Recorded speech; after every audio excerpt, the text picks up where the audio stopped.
कहानी की शुरुआत में हम ड्रासा नाम की एक निशानची को देखते हैं जो पिछले कई घंटों से एक सुरंग में छुपी हुई है।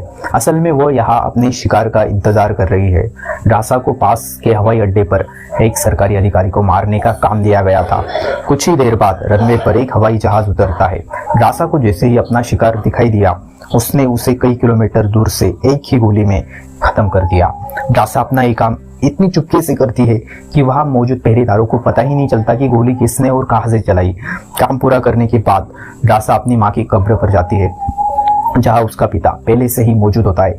यहाँ हमें ड्रासा के बारे में एक और बात पता चलती है कि जब भी वो किसी को अपनी राइफल से मारती है तो उस गोली के खोल को अपने पास रख लेती है और फिर वह इन गोली के खोल को अपने पिता को दे देती है।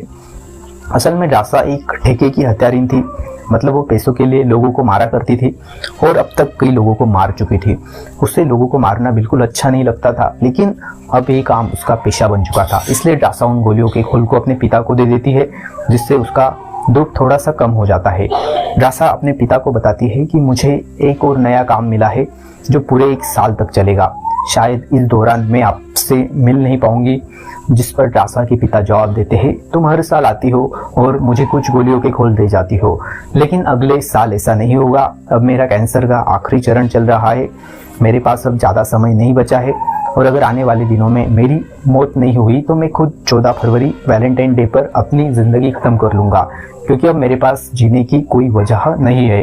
तुम्हारी माँ भी मर चुकी है और तुम भी अपने काम के चलते साल में 1-2 बार मुझसे मिलने आती हो, इसलिए वो हो सकता है कि ये हमारी आखिरी मुलाकात हो। ये सुनकर ड्रासा की आंखें भर आती है और यहाँ अब दृश्य बदलता है और हम देखते हैं कि कहानी के दूसरे मुख्य किरदार लेवाई की जिंदगी बिल्कुल भी ठीक नहीं चल रही थी।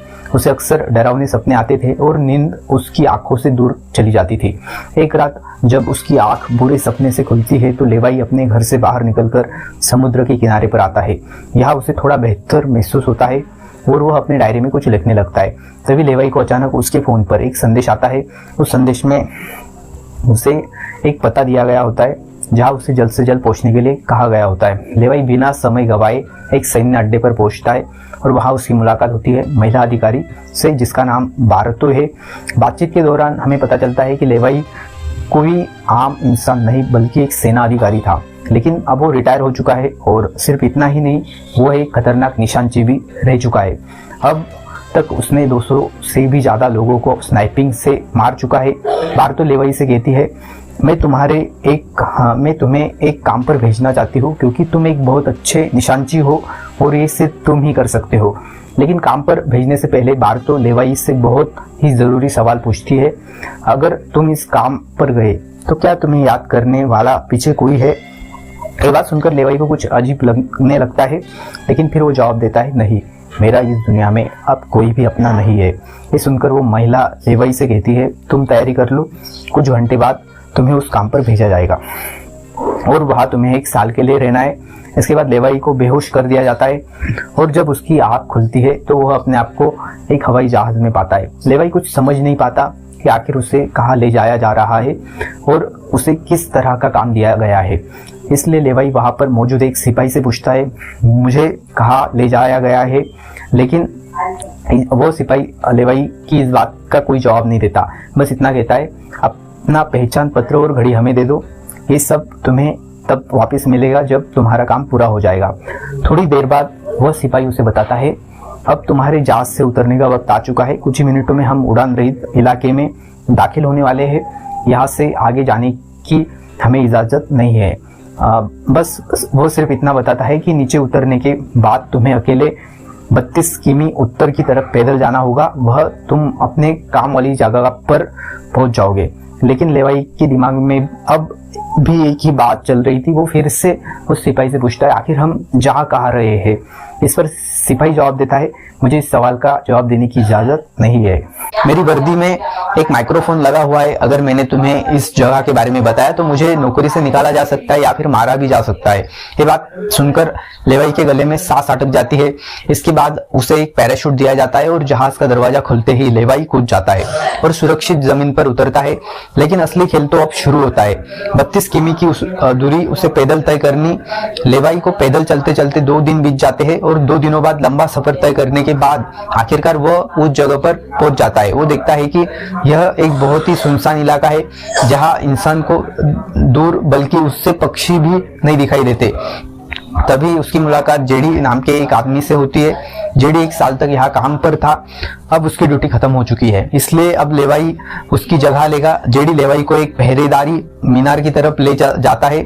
मीनार के ऊपर पहुंचने के बाद लेवाई को भी समझ नहीं आ रहा था कि उसे यहाँ क्या काम करना है। यही सवाल जब वो जेडी से पूछता है तो जेडी जवाब देता है कि यहाँ एक बहुत ही गहरी खाई है जिसे गॉड नाम दिया गया है। ये एक बहुत ही रहस्यमय और गहरी खाई है जिसके तल तक आज तक कोई भी नहीं पहुंच पाया। तुम्हारा काम बहुत ही आसान है, तुम्हें इस खाई की रखवाली करनी है। इसके बाद वो लेवाई को यहाँ से सख्त नियम बताता है। वो कहता है कि तुम यहाँ से बाहर महीने में एक ही बार मुख्यालय फोन कर सकते हो, चाहे कुछ भी हो जाए तुम बाहर की दुनिया से जुड़ने की उम्मीद मत रखना। ये मीनार जिसे हम पश्चिम मीनार कहते हैं, इसके ठीक सामने पूर्व मीनार है, वह रूस की है। वहां भी एक पहरेदार अपनी ड्यूटी निभा रहा है, लेकिन तुम दोनों के बीच में कोई संपर्क की इजाजत नहीं है। तुम्हें सिर्फ अपनी ड्यूटी पर ध्यान देना है। और हाँ, आने वाले खतरे के लिए हर वक्त तैयार रहना, क्योंकि यहाँ पर तुम किसी भी वक्त हमला किया जा सकता है। यहाँ अपने आप चलने वाली बंदूकें और नीचे ढेर सारे जमीनी बम लगाए हुए हैं। अगर अपने आप चलने वाली बंदूकों में गोलियां खत्म हो जाए तो उसे हमेशा फिर से भरकर रखना, क्योंकि हमले के दौरान अपने आप चलने वाली बंदूकें तुम्हारी बहुत काम आएंगी। और आखिरी बात, अगर तुम्हें कभी भी यहाँ तेज सायरन की आवाज सुनाई देने लगे तो तुम बिना सोचे समझे यहाँ से भाग जाना। जेडी कहता है, मुझे भी नहीं पता कि ऐसा क्यों कहा गया है, लेकिन मुझे जो पिछले ड्यूटी वाले ने बताया था वही मैं तुम्हें बता रहा हूँ। लेवाई उसकी सारी बातें अच्छी तरह से सुन लेता है, पर उसका सवाल एक ही था। वो पूछता है, आखिर यहाँ ऐसा क्या है जिसके लिए इतनी सख्त सुरक्षा लगाई गई है। तभी जेडी एक ग्रेनेड निकालता है और इस ग्रेनेड को उस गहरी खाई में फेंक देता है। ग्रेनेड जैसे ही खाई में गहराइयों में धमाका करता है, वहां से एक अजीब डरावनी आवाज गूंजने लगती है। वो आवाज किसी इंसान की बिल्कुल भी नहीं थी, वो किसी ऐसी चीज की थी जो अंधेरे में छुपी। जेडी लेवाई की तरफ देखता है और कहता है, ये आवाज जो तुम सुन रहे हो ये उन जीवों की है जिन्हें हम होलोमैन कहते हैं। ये जीव इस खाई के अंदर रहते हैं और तुम्हें यहाँ पर ड्यूटी ये है कि इस खाई के अंदर से किसी भी जीव को बाहर निकलने नहीं देना है। कहा जाता है कि 1940 में अमेरिकी सेना के 2400 सैनिक को इस गड्ढे के अंदर भेजा गया था ताकि ये सैनिक उस गड्ढे के अंदर मौजूद सभी जीवों को खत्म कर दे, लेकिन आज तक उनमें से एक भी जिंदा सैनिक वापस नहीं लौट सका। और अब जेडी लेवाई को पूरी जानकारी हर एक चीज की बताकर घर वापस जाने की तैयारी करने में लग जाता है, क्योंकि उसे यहाँ 1 साल की ड्यूटी पूरी कर दी थी। अब लेवाई को यहाँ 1 साल तक ड्यूटी देनी है। जेडी लेवाई को अलविदा कहकर यहाँ से निकल पड़ता है। वो बहुत खुश था क्योंकि 1 साल बाद वह घर जाने वाला था, लेकिन उसे पता नहीं था कि आगे उसके साथ कुछ ऐसा होने वाला था जो जिसके बारे में सोचने से भी डर लगता है। जगह पर पहुंचने के बाद जेडी जैसे ही सिगरेट पीता है तब एक हेलीकॉप्टर उसे लेने के लिए आता है। वो हेलीकॉप्टर उसके लिए रस्सी नीचे फेंकता है और जेडी इस रस्सी के जरिए ऊपर हेलीकॉप्टर में चढ़ने लग जाता है। हेलीकॉप्टर में बैठा एक सिपाही पहले जेडी की पहचान पक्की करता है। जेडी जब उसे अपनी पूरी जानकारी देता है तो हेलीकॉप्टर में बैठा वो सिपाही पहले जेडी को गोली मारता है और उसके बाद उसकी रस्सी काटकर उसे नीचे गिरा देता है। अब यहाँ एक बात तो साफ हो चुकी थी, जो इस जगह आता है वो यहाँ से कभी लौट नहीं पाता। इसके बाद हमें अगले दिन का दृश्य दिखाई जाता है। लेवाई अपने काम को निभाने लगता है। सबसे पहले वो यहाँ की कुछ रिपोर्टें जांचता है और जिन अपने आप चलने वाली बंदूकों में गोलियां खत्म होती है उन्हें फिर से भरता है। इसी तरह से दिन गुजरते हैं और फिर 1 महीना अब लेवाई को यहाँ जगह उबाऊ लगने लगी। वो सोचता है कि क्या 1 साल तक यहाँ बस अकेले ही रहना है, ना किसी से बातचीत और ना ही कोई मनोरंजन। इसलिए समय बिताने के लिए वो अलमारी में रखी किताबें पढ़ने का सोचता है। जब वो अलमारी से किताबें निकालता है तो अचानक उसकी नजर अलमारी के पीछे की दीवार पर पड़ती है। उस दीवार पर कुछ नोट लिखे होते हैं। ये उन सभी लोगों के नोट थे जो इससे पहले इस मीनार में अपनी ड्यूटी कर चुके थे। हर नोट में डर, अकेलापन और होलोमैन के खतरों का जिक्र था। एक दिन लेवाई को पश्चिम मीनार से मशीन चलने की आवाज आती है। लेवाई जल्दी से अपनी दूरबीन को दूर से पूर्व मीनार को देखने की कोशिश करता है और तभी उसे एक लड़की दिखाई देती है और ये लड़की कोई और नहीं बल्कि ड्रासा होती है, जो कि उसकी अच्छी निशानेबाजी की वजह से उसे इस मीनार पर ड्यूटी दे दी गई थी। ड्रासा की सुंदरता देखते ही लेवाई की नजरें उस पर जम जाती है, लेकिन लेवाई उससे बात नहीं कर पाता क्योंकि ऐसा करना नियमों के खिलाफ माना जाता था और ड्रासा को भी पश्चिम मीनार में बैठे लेवाई के बारे में पता चल चुका था। अब इस तरह से दिन गुजरते हैं और यह दोनों सोचते हैं कि क्या हमें एक दूसरे से बात करनी चाहिए या नहीं। कुछ दिन बाद ड्रासा का जन्मदिन आता है। अकेलेपन में घिरी हुई ड्रासा को लगता है कि उसे किसी से बात करनी चाहिए। वह लेवाई से बात करने की कोशिश करती है। ड्रासा एक सफेद बोर्ड के जरिए लेवाई से पूछती है, तुम्हारा नाम क्या है? इस पर लेवाई को नियम याद आते हुए कहता है कि नाम बताना मंजूर नहीं है, लेकिन ड्रासा मुस्कुराते हुए अपना नाम बताती है, मेरा नाम ड्रासा है। लेवाई भी ज्यादा ना सोचते हुए अपना नाम बता देता है। ड्रासा बताती है कि आज मेरा जन्मदिन है और ड्रासा अपने जन्मदिन को मनाते हुए नाचने लगती है। ड्रासा लेवाई से पूछती है, क्या तुम्हें नाचना आता है? लेवाई बताता है, नहीं, मुझे नाचना बिल्कुल भी नहीं आता। जिस पर ड्रासा पूछती है, तो फिर तुम्हें क्या करना आता है? लेवाई जवाब देते हुए बोर्ड पर लिखता है, मैं गोली चलाना थोड़ा बहुत अच्छा कर लेता हूँ। यहाँ ड्रासा उसकी गोली चलाने के कौशल की जांच करने के लिए अपने मीनार पर एक छोटी सी बोतल उसके सामने रख देती है और लेवाई अपने निशाने को ठीक रखते हुए एक ही गोली में उस बोतल को फोड़ देता है। अब यहाँ ड्रासा के पीछे रहने वाली नहीं थी, वो भी अपनी गोली चलाने के कौशल को दिखाते हुए लेवाई के मीनार में रखी छोटी सी बोतल को बिल्कुल सही निशाना लगाकर गोली मार देती है, जिससे लेवाई को पता चलता है कि ड्रासा कोई आम लड़की नहीं बल्कि एक खतरनाक निशानची है। धीरे धीरे दोनों की बातचीत बढ़ने लगती है। ड्रासा और लेवाई एक दूसरे को समझने लगते हैं, लेकिन तभी ये दोनों बातचीत में मशगूल होते हैं। ड्रासा की नजर अचानक नीचे खाई की तरफ जाती है। वो देखती है कि नीचे से कुछ डरावने जीव यानी होलोमैन तेजी से पश्चिम मीनार की तरफ चढ़ रहे हैं। वो जल्दी से लेवाई को सचेत करती है, नीचे देखो, तुम्हारी तरफ कुछ जीव बढ़ रहे हैं। लेवाई जैसे ही नीचे देखता है उसकी आंखें चौंक जाती है। नीचे सिर्फ एक या दो नहीं बल्कि हजारों जीव ऊपर की ओर बढ़ रहे होते हैं। वो बिना समय गवाए अपनी स्नाइपर राइफल उठाता है और एक एक करके जीवों को गोली मारने लगता है, लेकिन जीवों की संख्या इतनी ज्यादा होती है कि लेवाई उन्हें अकेले संभाल नहीं पाता। इसलिए ड्रासा भी अपनी मशीन गन से गोलियां बरसाने लगती है। अब पश्चिम मीनार यानी ड्रासा की तरफ भी जीव बढ़ने लगे। ये दोनों अपनी अपनी तरफ से इन जीवों को मारने में लगते हैं, लेकिन तभी लेवाई देखता है कि एक जीव ऊपर ड्रासा के मीनार तक पहुंच चुका है और वह जीव जैसे ही ड्रासा पर हमला करने वाला होता है तो लेवाई पूर्व मीनार से अपनी जबरदस्त निशानेबाजी के कौशल का इस्तेमाल करते हुए उस जीव को मार गिराता है। अब लेवाई और ड्रासा दोनों को एहसास हो जाता है कि इस खतरनाक जगह में अगर जिंदा रहना है तो उन्हें मिलकर लड़ना होगा। सब कुछ संभालने के बाद ड्रासा बताती है, ये मेरी जिंदगी का सबसे अच्छा जन्मदिन था।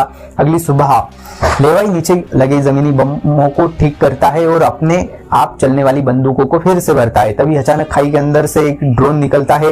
वो ड्रोन कुछ सेकंड तक लेवाई की तरफ देखता है। ड्रोन अजीब तरीके से जांच करता है। ये देखकर लेवाई हैरान रह जाता है और उसे कुछ समझ नहीं आता कि ये ड्रोन क्यों और किसके लिए भेजा गया था। इस तरह से दिन गुजरते हैं और फिर महीने। इन दोनों की आपस में दोस्ती होने के बाद अब उनके दिन अच्छे गुजर रहे थे और अब उन्हें अकेलापन बिल्कुल भी महसूस नहीं होता था। पर एक दिन ड्रासा बहुत ज्यादा दुखी होती है क्योंकि आज 14 फरवरी था और उसे याद आता है कि उसके पिता ने कहा था कि अगर कैंसर की वजह से आने वाले कुछ दिनों में अगर वो नहीं मरे तो वो 14 फरवरी के दिन खुद को गोली मार लेंगे। और यहाँ ड्रासा बोर्ड पर लिखकर लेवाई को बताती है, आज मैं खुद को बहुत अकेली महसूस कर रही हूँ। अगर आज मेरे पास कोई होता तो बहुत अच्छा होता। लेवाई को भी पहले ही दिन से ड्रासा से मिलने का मन था और आज वो खुद को रोक नहीं पाता। वो ड्रासा के पास जाने की योजना बना लेता है। वो एक रॉकेट लॉन्चर के जरिए पूर्व मीनार तक पहुंचने का इंतजाम कर लेता है। अगली सुबह वो रॉकेट लॉन्चर का इस्तेमाल करके एक मजबूत रस्सी को ड्रासा की तरफ फेंकता है, जिसके बाद ड्रासा मीनार के बाहर आती है और वह रस्सी को मजबूती से एक पेड़ के साथ बांध देती है ताकि लेवाई रस्सी के जरिए लटक कर पूर्व मीनार तक पहुंच जाए। लेवाई बिना देर किए उस रस्सी के सहारे पूर्व मीनार की ओर बढ़ने लगता है, लेकिन बीच में ही वो अटक जाता है क्योंकि आगे रस्सी की ढलान खत्म हो चुकी थी। इसलिए वह लेवाई हाथों की मदद से आगे बढ़ने लगता है और करीब आधा घंटा हाथों की मदद से सफर करने के बाद वह ड्रासा के मीनार तक पहुंच जाता है। ड्रासा उससे स्वागत करती है और कहती है, तुमसे बहुत ही गंदे पसीने की बू आ रही है, इसलिए पहले तुम नहा लो, फिर मैं तुमसे मिलूंगी। लेवाई को यह सुनकर हंसी आ जाती है। वह कुछ कहता नहीं, बस सिर हिलाकर मान जाता है। ड्रासा यहाँ पर शरारत करते हुए उसके कपड़े दूर जाकर छिपा लेती है और सीसीटीवी कैमरा के जरिए लेवाई को देख रही होती है, जो मीनार के मौजूद शावर में नहा रहा होता है। उसके बाद लेवाई और ड्रासा एक साथ बैठकर काफी देर तक बातें करते हैं। ड्रासा उससे अपनी पूरी कहानी बताती है और बताती है कि अब इस दुनिया में मेरा कोई नहीं रहा, सिर्फ मेरे पिता जिंदा बचे थे, पर कल के दिन उसने भी खुद को मार लिया होगा। यह लेवाई भी डासा को रात में आने वाले डरावने सपने और अपने उन दिनों के किस्से सुनाता है जब वह अमेरिकी सेना में था। इस तरह से बातें करते करते रात हो जाती है। डासा यहाँ एक हल्का संगीत लगा लेती है। यहाँ दोनों संगीत की धुन पर नाचने लगते हैं। इस नाच के दौरान वो एक दूसरे के करीब आने लगते हैं और उनके बीच प्यार होने लगता है। कुछ देर बाद लेवाई डासा की तरफ देखकर एक मुस्कान के साथ कहता है, मैंने तुम्हारे लिए एक कविता लिखी है, जब हम यहाँ से निकलेंगे तभी मैं तुम्हें वो कविता दूंगा। अगले दिन लेवाई को वापस अपने पश्चिम मीनार लौटना था। वो डासा को अलविदा कहता है और रस्सी के सहारे पश्चिम मीनार की तरफ चलना शुरू कर देता है। डासा भी उसे जाते हुए देखती रहती है, लेकिन तभी हम देखते हैं कि कुछ जीव ऊपर मीनार की तरफ बढ़ रहे हैं, जिनमें से एक जीव वहां लगे जमीनी बम से टकरा जाता है और एक जोरदार धमाका होता है। जमीनी बम के फटने से जो उसके लोहे के हिस्से हवा में उड़ जाते हैं, उनमें से एक हिस्सा रस्सी से टकरा जाता है, जिससे रस्सी टूट जाती है और वो तेजी से उस खाई में गिर जाता है। लेवाई को गिरते देखकर डासा बिना सोचे समझे अपना पैराशूट उठाकर वो भी उस खाई में कूद जाती है। खाई की गहराई में गिरने के बाद डासा पानी के तेज बहाव वाली नदी में बहने लगती है। वो किसी तरह करके नदी से बाहर निकलकर किनारे तक पहुंच जाती है। दूसरी तरफ लेवाई की किस्मत अच्छी होती है कि वो एक बड़े से पेड़ पर गिरकर अटक चुका था। इतनी ऊंचाई से गिरने के बाद उसे चोटें तो काफी सारी आ जाती है, पर उसकी जान बच जाती है। जैसे ही उसकी आंखें खुलती है, वो देखता है कि एक बड़ा कीड़ा उस पर हमला करने के लिए बढ़ रहा है। वो खुद को बचाने की कोशिश करता है, पर तभी पेड़ की लकड़ी टूट जाती है और लेवाई नीचे पेड़ की जड़ों पर गिर जाता है। नीचे गिरते ही पेड़ की जड़ों ने उसे अपनी पकड़ में लेने लगती है और लेवाई को जकड़ लेती है। तो उससे पहले कि ये जड़ें लेवाई को मार देती, वहां डासा पहुंच जाती है। वह जल्दी से चाकू निकालकर इन जड़ों को काटने लग जाती है, जिससे लेवाई आजाद हो जाता है। इसके बाद लेवाई और डासा चारों ओर देखने लगते हैं। हर तरफ सन्नाटा और डर का माहौल छाया होता है। तभी अचानक पेड़ों की आड़ से कुछ जीव निकलकर उन पर हमला कर देते हैं। यहाँ उनके बीच एक बड़ी वाली लड़ाई होने लगती है। लेवाई अपनी बंदूक संभालता है और पहली गोली सीधे एक जीव के सिर पे मारता है। एक दिन के बाद दोनों ने मिलकर दोनों जीवों को खत्म कर दिया। यहाँ लेवाई की नजर जीव की मृत बॉडी पर पड़ती है। वो देखता है कि जीव ने वही सेना की वर्दी पहन रखी थी जो किसी जमाने में अमेरिकन सैनिकों की होती थी। यह देखकर लेवाई के रोंगटे खड़े हो जाते हैं। तभी उसे जेडी की वो बातें याद आने लगती है जब उन्होंने बताया था कि 1940 में 2400 सैनिक एक बड़े समूह को इस खाई में भेजा गया था और वो सैनिक कभी वापस नहीं लौटे थे। उसके बाद लेवाई और डासा एक अजीब डरावनी सी जगह पर पहुंच जाते हैं। यहाँ एक नजारा किसी बुरे सपने जैसा था। हर तरफ इंसानों के सड़े गले शरीर पड़े थे और सबसे अजीब बात ये थी कि इन शरीरों के अंदर से पेड़ पौधे उगाए थे। ऐसा लग रहा था कि जैसे कोई जानलेवा वायरस ने इस जगह को अपनी पकड़ में ले लिया हो। तभी अचानक पेड़ों के बीच से कुछ हलचल होती है। लेवाई और डासा समझ जाते हैं कि जो एक बार फिर उनका पीछा कर रहे हैं। डर के मारे ये दोनों तेजी से भागने लगते हैं और एक टूटी फूटी चर्च में घुस जाते हैं। दरवाजा बंद करने के बाद उन्हें एक अजीब सा नजारा दिखता है। हर तरफ इंसानों की लाशें पड़ी हुई थी। उनकी हालत देखकर ऐसा लग रहा था जैसे उन्होंने खुद अपनी जान ले ली हो और ताकि इस वायरस से बच सके। अचानक एक बड़ी मकड़ी डासा के ऊपर कूद पड़ती है और ढेर सारी और भी मकड़ियां निकल आती है। ये मकड़ियां आकार में काफी बड़ी होती है। जैसे ही मकड़ी उन पर हमला करती है, लेवाई और डासा मिलकर उसे खत्म कर देते हैं। दूसरी तरफ चर्च का दरवाजा वो जीव तोड़कर अंदर आ जाते हैं। लेवाई और डासा अपनी जान बचाने के लिए उन पर गोलियां चलाना शुरू कर देते हैं और जैसे तैसे करके उनसे अपनी जान छुड़ाकर चर्च से बाहर निकल आते हैं। तभी लेवाई की नजर सामने पहाड़ में बनी एक पुरानी सुरंग पर पड़ती है। वह दोनों फौरन उस सुरंग के अंदर घुस जाते हैं। अंदर जाकर उन्हें पता चलता है कि असल में एक पुरानी प्रयोगशाला है। यहाँ हर जगह टूटे फूटे कांच, मशीनें और पुरानी जंग लगे हुए डब्बे पड़े थे। यहाँ लेवाई को एक पुरानी डीवीडी कैसेट मिलती है। लेवाई डीवीडी को चलाता है और स्क्रीन पर एक लड़की नजर आती है। वो लड़की कहती है कि हम लोग यहाँ पर गुप्त रासायनिक मिसाइल प्रोजेक्ट पर काम कर रहे थे। हमारे साथ सैकड़ों वैज्ञानिक थे, पर एक दिन यहाँ भूकंप आया। भूकंप ने तेज झटके से मिसाइल का रसायन लीक हो गया। जहरीला रसायन हवा में मिलने लगा। कुछ ही घंटों में लोग वायरस से संक्रमित होने लगे और वो लड़की भी अपना पेट दिखाते हुए बताती है कि मैं भी संक्रमित हूँ। हालांकि हमने सेना को सब कुछ बताया। हमने उनसे कहा कि इस पूरे इलाके को बमबारी करके तबाह कर दिया जाए ताकि संक्रमण और ना फैले, लेकिन उन्होंने हमारी बात नहीं सुनी। इस वीडियो को देखने के बाद लेवाई को वहां एक नए जमाने का कंप्यूटर मिलता है। लेवाई को समझ नहीं आता कि इस जगह में आज के जमाने का कंप्यूटर कैसे रखा गया है। लेवाई उसे चालू करता है और उसमें मौजूद जानकारी को देखकर एकदम चुप रह जाता है। उसे डार्क लेक नाम की एक कंपनी के बारे में पता चलता है जो अर्धसैनिक बल बनाने का काम करती है। यह कंपनी यहाँ से संक्रमित लोगों के नमूने इकट्ठा करके अपने देश के सैनिकों को सुपर सैनिकों में बदलने के लिए उन पर प्रयोग करती है। यही वजह है कि कोई भी देश इस जगह को मिटाना नहीं चाहता। इसके अलावा लेवाई को यह भी पता चलता है कि ये जो खाई है यहाँ पर एक बहुत ही बड़ी मिसाइल है जिससे सक्रिय होने पर जब वो फटेगी तो 4.2 किलोमीटर की लंबाई में सब कुछ मिटा देगी। लेवाई और रासा ये सारा रात समझ जाते हैं। उन्हें पता चल जाता है कि जिस महिला बारातों ने उन्हें यहाँ भेजा था वही इस जगह की मालिक है और वह इस जगह का गलत इस्तेमाल कर रही है। और इस जगह को गुप्त रखने के लिए महिला बारातों हमेशा ऐसे इंसान को यहाँ पर ड्यूटी के लिए चुनती है जिसका पीछे कोई पूछने वाला नहीं हो, और उस इंसान को यहाँ साल भर ड्यूटी करने के बाद मार दिया जाता है। जिस तरह से जेडी को मार दिया गया था ताकि वो बाहर आकर दुनिया को इस जगह के बारे में नहीं बता सके। ये सब जानने के बाद जैसे ही ये दोनों वहां से निकलते हैं तभी एक घुड़सवार जीव ड्रासा को रस्सी से जकड़कर अपने साथ ले जाता है। लेवाई ड्रासा की तलाश में यहाँ वहां भटकता है लेकिन उसे ड्रासा कहीं नहीं दिखाई दे रही थी। तभी लेवाई एक ऐसी जगह पर पहुंचता है जहां एक बड़ी मिसाइल रखी हुई थी। यह वही मिसाइल थी जिसके बारे में डार्क लेक कंपनी के कंप्यूटर से लेवाई को जानकारी मिली थी। लेवाई को सब कुछ साफ समझ आ चुका था। असल में पहरेदारी मीनार में पहले रह चुके लोग जब ये कहते थे कि अगर सायरन की आवाज सुनाई दे तो जितनी जल्दी हो सके यहाँ से भाग जाना चाहिए, वो दरअसल इस मिसाइल की ही बात कर रहे थे। दूसरी तरफ डासा अब उस जीव के कब्जे में।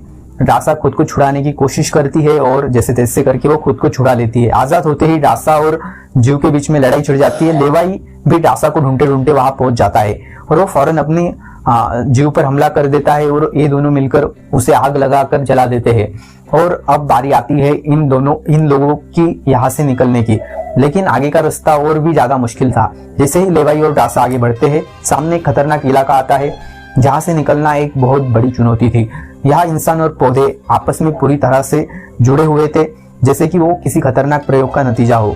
खैर ये लोग हर कदम को संभाल कर रखते हुए आगे बढ़ते हैं। तभी रासा का पैर फिसल जाता है जिससे ये पौधे सक्रिय हो जाते हैं और रासा को जकड़ लेते हैं।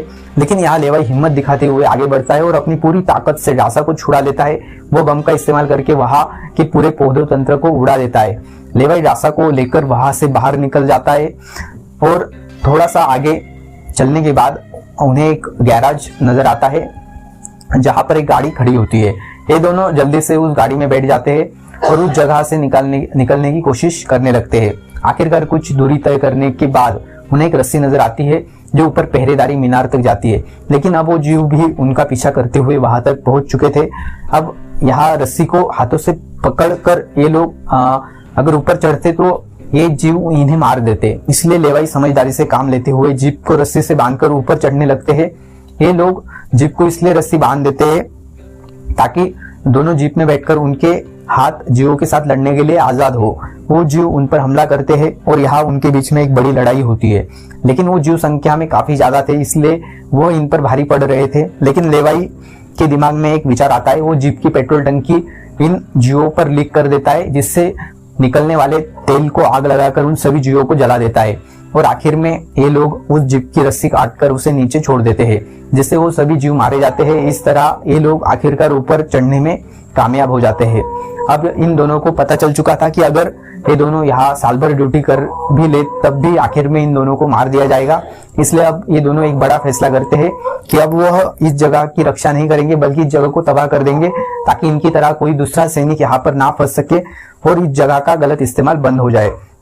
ये सब करने के बाद ये दोनों यहाँ से दूर जाकर एक नई जिंदगी की शुरुआत करेंगे। और रासा कहती है कि मेरे पास फ्रांस में छुपने के लिए एक जगह है, हम वहां जाकर शादी करेंगे और आगे की जिंदगी वहीं पर बिताएंगे। लेवाई रासा की बात मान जाता है और अब वो कहता है कि मुझे वापस अपने मीनार पर जाना होगा। मैं वहां जाकर मीनार में एक बम फिट करूंगा और साथ ही इस मिसाइल को भी सक्रिय कर दूंगा जिससे पूरी जगह तबाह हो जाएगी। जिसके बाद लेवाई रस्सी की मदद से अपने मीनार तक पहुंच जाता है। इस बीच महिला बारातों लेवाई से संपर्क करती है और सवाल करती है, क्या तुम इस गड्ढे के अंदर गए थे? क्योंकि किसी ने हमारे कंप्यूटर को चालू किया है। लेवाई यहाँ पर झूठ बोलकर बताता है कि नहीं, मैं वहां नहीं गया था। लेकिन बारात तो जानती है कि लेवाई झूठ बोल रहा है। उन्होंने सुरक्षा कैमराओं में सब कुछ देख लिया था कि लेवाई और रासा दोनों गड्ढे के अंदर गए थे। फिर भी वो अपनी बात को आगे बढ़ाते हुए कहती है, अगर तुम नहीं गए तो फिर जाहिर सी बात है कि सारा काम उस पश्चिम मीनार वाली पहरेदार का है। तुम एक काम करो कि उस पश्चिम मीनार वाली इंसान यानी रासा को मार दो, क्योंकि उसने नियम तोड़ा है। यहाँ लेवाई हाँ तो बोल देता है, लेकिन बारातो को पता चल चुका था कि यह उसे नहीं मारेगा और वह समझ चुकी थी कि ये दोनों अब यहाँ से भागने वाले हैं और बाहर जाकर दुनिया को इस जगह के बारे में बता देंगे।